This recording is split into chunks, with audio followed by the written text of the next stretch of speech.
Wrestling fans, J.R. Everidge with the NWA New South Heavyweight Champion, Mr. Stan Sierra, for a very special sit-down session here.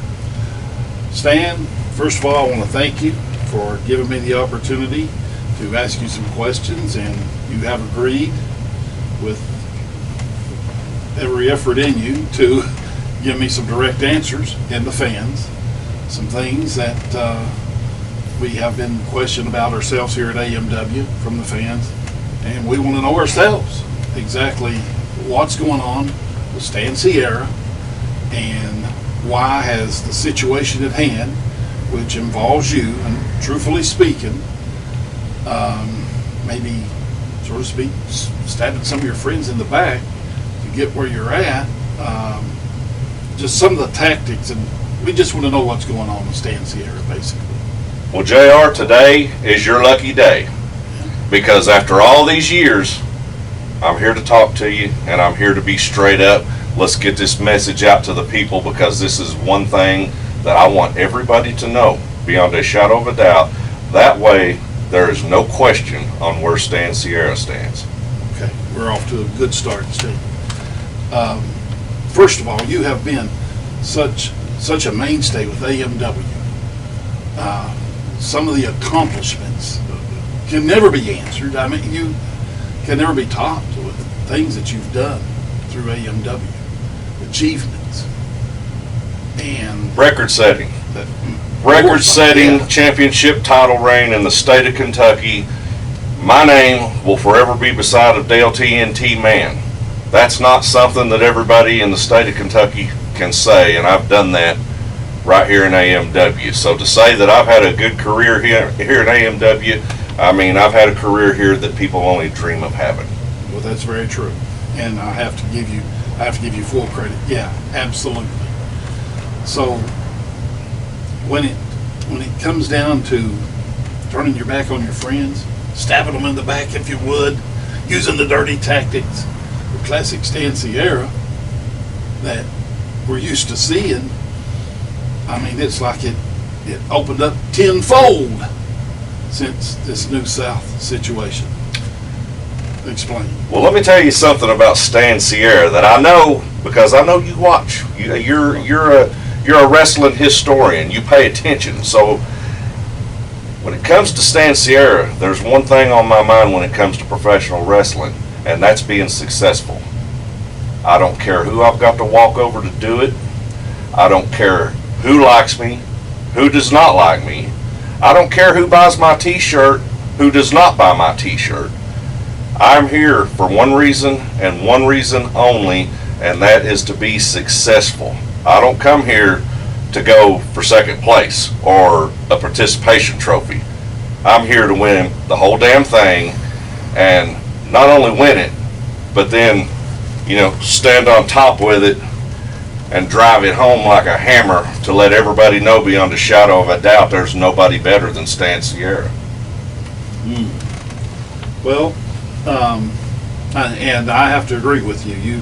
You will stop at nothing to accomplish whatever you want to accomplish. However, a lot of the fans, they still want to know what transpired in the back of your mind to go with Presley.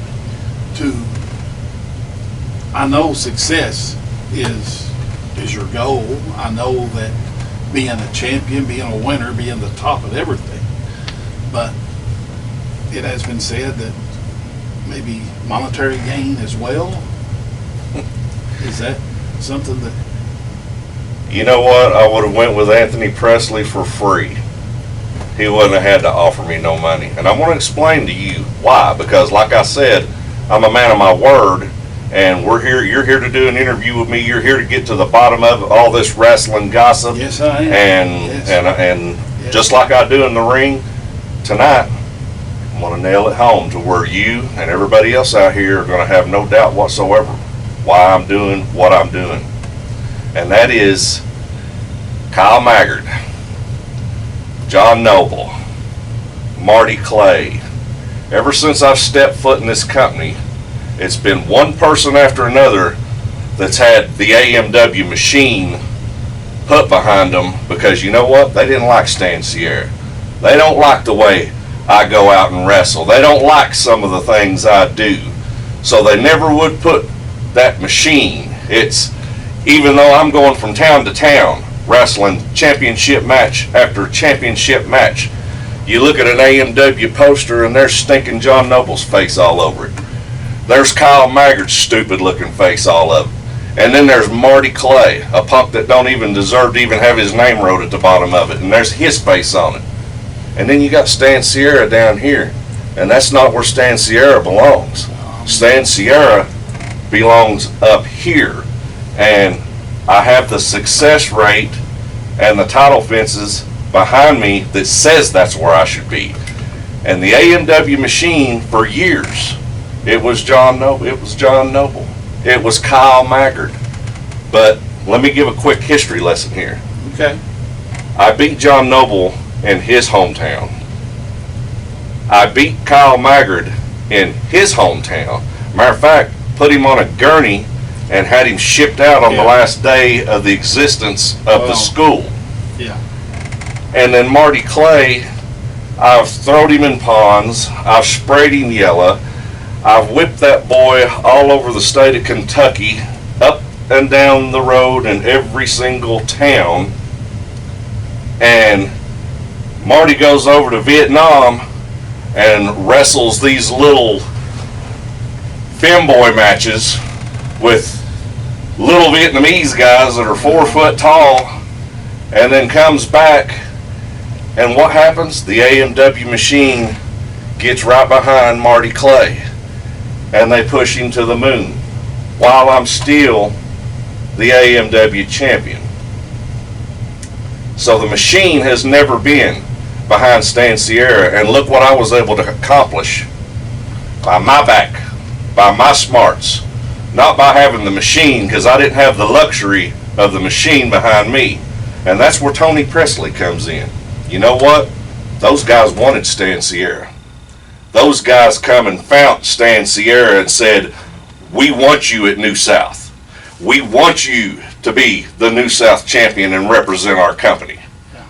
A big difference from AMW. It was a no-brainer. Wrestling's not all about arm bars and headlocks. You've got to use your brain in it too, because your brain is going to give you longevity in this business, and making smart choices is going to give you longevity in this business. And for Stan Sierra, the clear choice was New South Championship Wrestling. I respect you as a champion, Stan. You did a lot of things. We've been up and down the road together a long time, but I just think that maybe as a friend, sort of to you, I would want you to say this to me if we were in opposing shoes here, that maybe Tony Presley has sinister motives down the road. Does that concern you at all at this point? JR, I have sinister motives. I'm not even worried about what Anthony Presley's got cooking in his mind. Anthony wanted me to be a part of this group. I'm a part of this group. But at the end of the day, nobody drives the car for Stan Sierra. There's only one driver behind this wheel, and it's Stan Sierra. And I will live or die by what Stan Sierra does. Not what no company does, not what no backing does, because, you know, a longest title run in modern history in the state of Kentucky says I've got a pretty good idea. I've got it figured out pretty good on how to be successful. All right. With all that being said, you said you would give me a serious interview. You would answer some serious questions. Absolutely. Okay. I want to ask you about you and Kyle Maggard, tag team champions. You got in Kyle's ear somehow. You manipulated him with whatever kind of magic you do out there. And then, boom.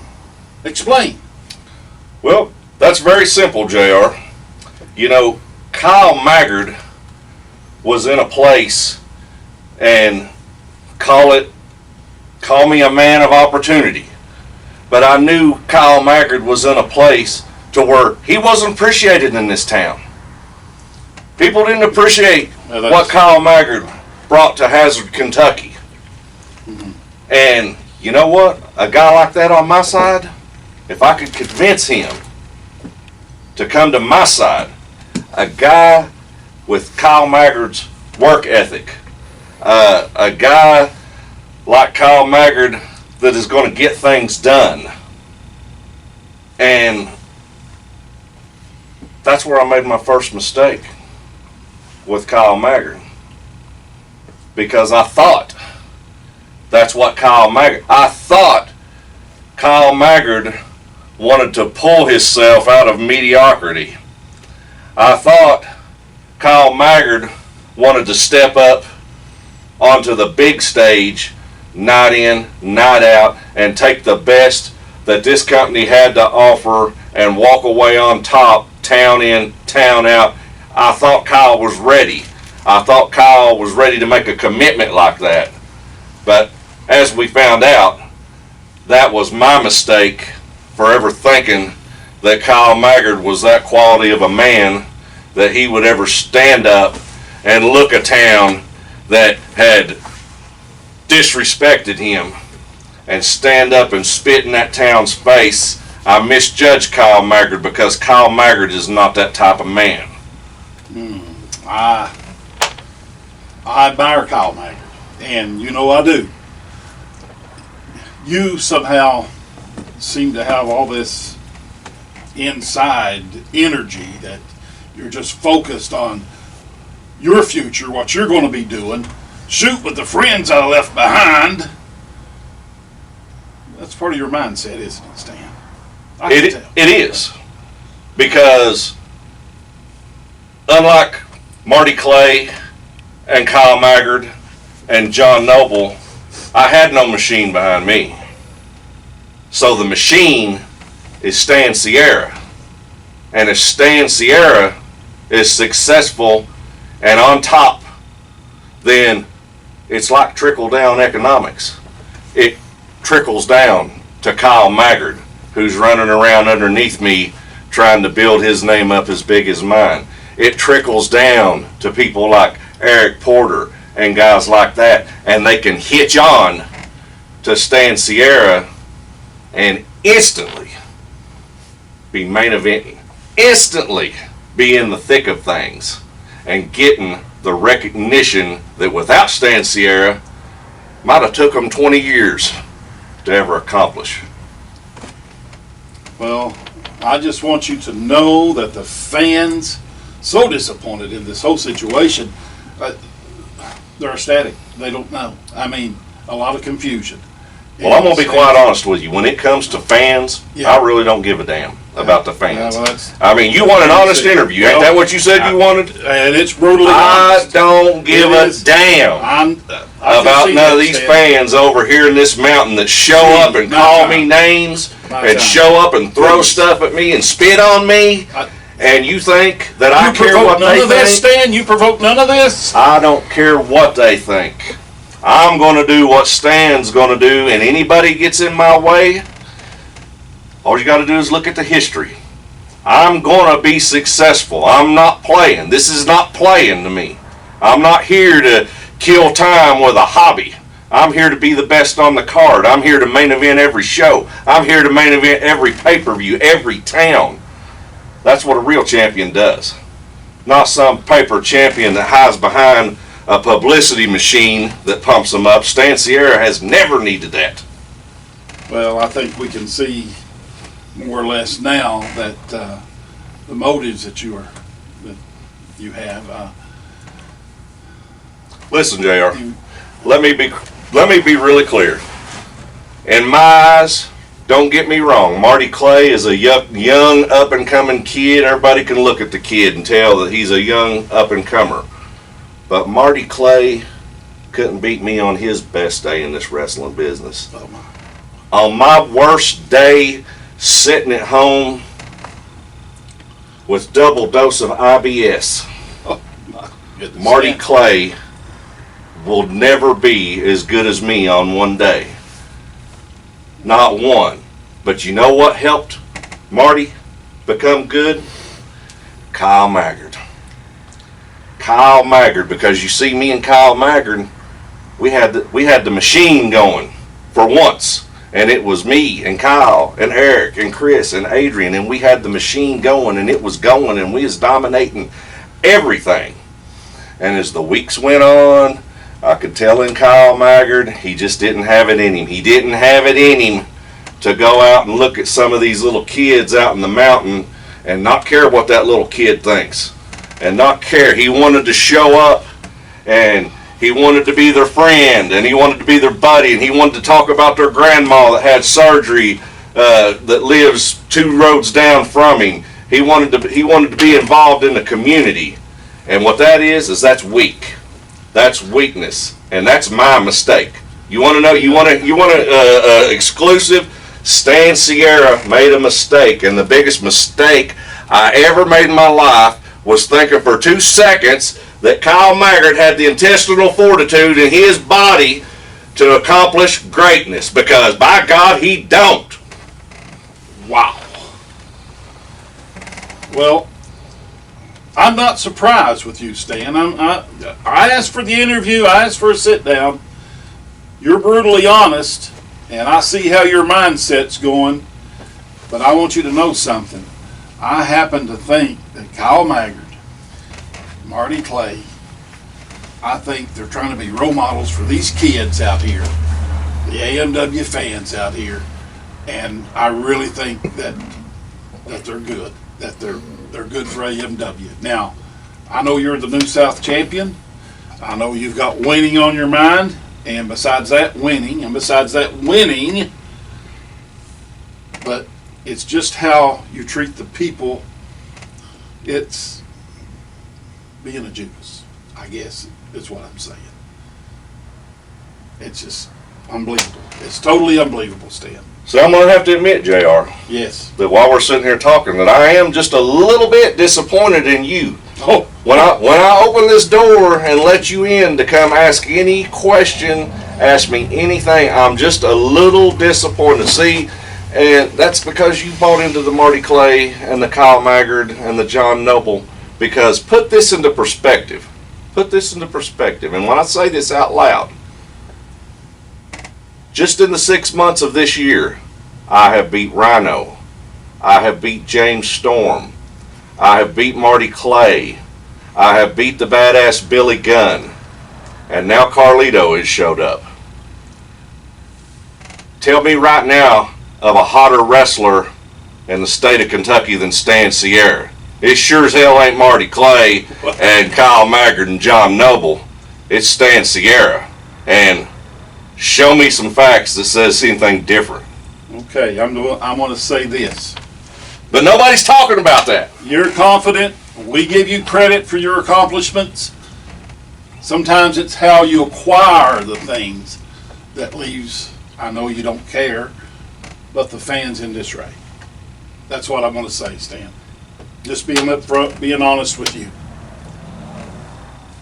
I've never needed or wanted, if you notice over the years, you look at other wrestlers. We'll take state of Kentucky since we're in Kentucky. You look at wrestlers over the years. Look how many times over the years wrestlers have been wishy-washy and flip-flop. 1 minute they're being nice and they're friendly, and then they have a couple of bad days, or most of the time their old lady divorces them and runs out with one of the other boys, and their life is in turmoil, and then they get a little angry. But then they get their life back together. You see, if you look at Stan Sierra for the last 18 years, we've been on one track for 18 years, and we've never got off of the rail, not one time. I've stayed the same. I've been the same. I don't ask nobody's permission to be successful, because in this world, you've got to go out and take it. Brother, I promise you, Stan Sierra is going to go out and take it. All right, Stan, you've talked about your reign as champion. You've talked about all your accomplishments.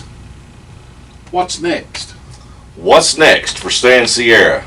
Well, other than being the most dominating New South champion that's ever been, and I promise you, the doors ain't going to close while Stan Sierra is sitting at the head of the table.